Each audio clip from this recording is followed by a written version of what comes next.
Ah, man, you hate to see this. Tua Tagovailoa going into the concussion protocol. How does this impact the AFC playoffs?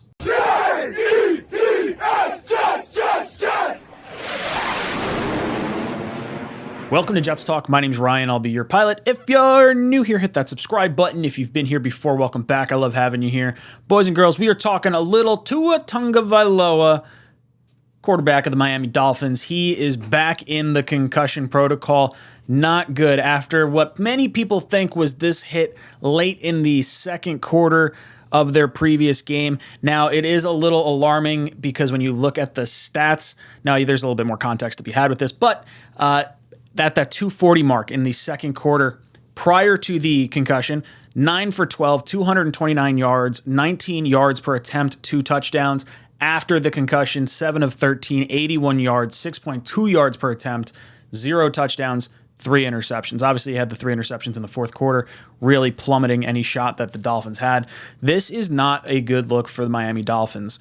First and foremost, hope Tua gets better, gets healthy. Personally, I do not think Tua should take another snap in the NFL. I said that after he had that starched, clawed look, was it Thursday Night Football or whatever it was. I've said that for a while. I think the NFL made a mistake, and by firing the doctor that initially allowed him to go back into the game, I thought there was a liability suit there, and he wouldn't have to play another snap, have his health, and get a massive deal from the NFL. And now that just further kind of pushes my thought process on this, because I don't know if you can sustain 3 brain injuries in like a 4-month period. I mean, when was the first one? It had to be right around week 4 or 5. So you're talking, end of September to the end of December. That's to have your brain smack around the inside of your skull. That's scary. That's terrifying. This game is such a short part of every player's career. The average NFL length is a 3.5, 4-year career. Obviously, quarterbacks, if you hit and are good, you're going to last a little bit longer here. But this is just such a short moment in your life. Why risk the health of yourself going forward? Now, that out of the way, I do think the Dolphins are in an interesting situation, because if they did, in fact, put him in that game, it's an important game against Green Bay. You have to try and win these last few games to try and get into the playoffs. And if they're putting him back in, seemingly for what appears to be a second time with a head injury, I don't know. I think they're going to have to answer for it, and I don't know how you can, make any kind of case. I'm curious to see what Dolphins fans have to say. This isn't supposed to be any kind of slight at all at Dolphins fans, but it's just an interesting way to handle an injury. And I had the same questions about Mike White for the Jets when they put him back in, against the Bills after he got knocked out, got sawed in half by Milano. Same idea. What did the doctors see? The 10 doctors that saw Mike White determined he couldn't play, versus Tua and the head injury that he suffered in game. Why is he, why did he not go into the concussion protocol then? I think that's an important question that they're going to have to answer. Now, as far as the AFC playoffs go, and how does this impact the New York Jets? The Dolphins' final 2 games are the Jets. It's the Patriots and then the Jets. I would imagine this concussion probably knocks Tua out for the remaining 2 games.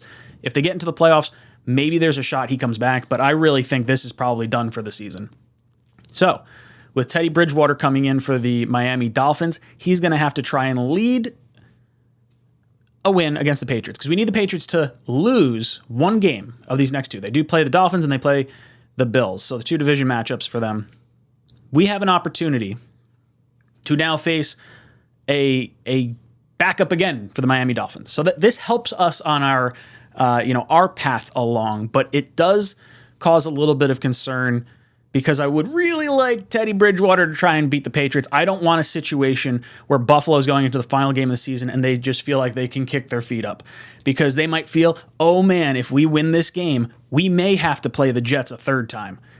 They may be willing to face the Patriots a 3rd time, or whoever that last place team, that 7th seed in the playoffs is going to be. Who knows? It's going to be interesting. I really hope Kansas City can keep it tight. If Kansas City can continue to win, Buffalo either drops a game or whatever, kind of keeps them in contention. They don't want to, you don't want them resting players. So the games that are important for us this weekend: Denver at Kansas City.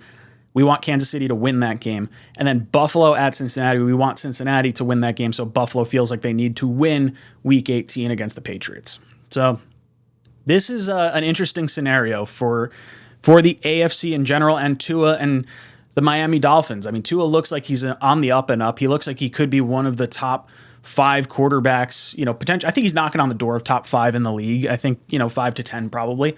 And there's a lot of arguments for him being in the Pro Bowl. I know obviously there's, some good quarterbacks in the AFC. A very hopeful career, a budding career, one that is unfolding right in front of our eyes with some elite talent around him, with a really good coaching staff. He's in a really good situation, but can his body hold up to these hits? Can he withstand some of this damage that he's doing with the concussions? I fear for the guy. I really do. If he wants to continue playing, I hope it's in his best interest, but I want to hear from you guys. I want to hear, do you think Tua should continue playing? Do you think it's something that, he'll be fine, next year moving forward into the future? Let me know in the comments section down below. And as always, go Jets.